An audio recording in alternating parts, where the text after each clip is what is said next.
3-1. Putang ina. Ito ang pinakamabigat na sagot. Yeah, brother.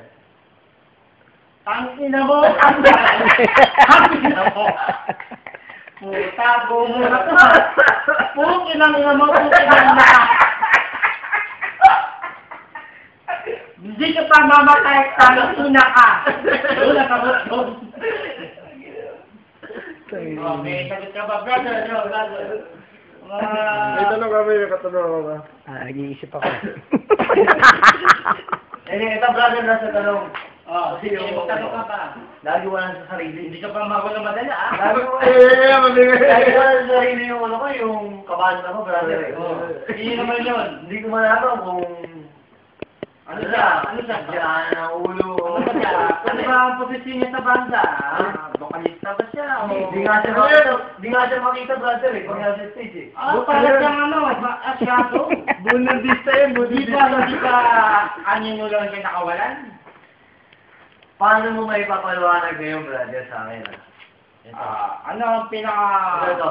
Paano naliligugan ang isang lalaki? Okay, ito ang sagot dyan. Babasahin ko sa iyo sa Marcos 3:12. Hampa, hatiku. Gantong, hapos.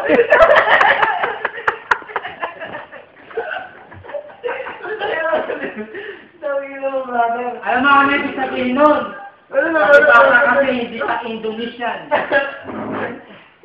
Sabi doon sa binasa ko, kantot ka lang na kantot, yun lang alam mo ginagawa.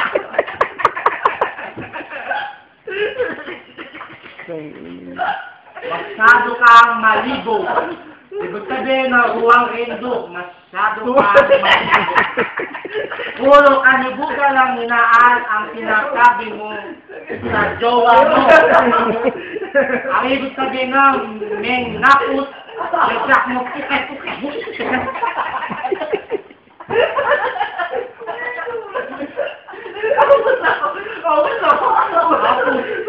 Hapos ako. May kasunod pa. Ba? Sani. Basin ka ba? Sani. Hapos ako, hampahati ko, kantok dito, kantok doon. Yun ang alam ko.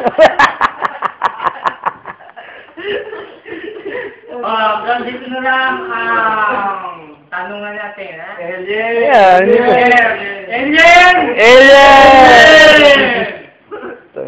Tungtong mo, ay Soriano! At mo na, ratigas.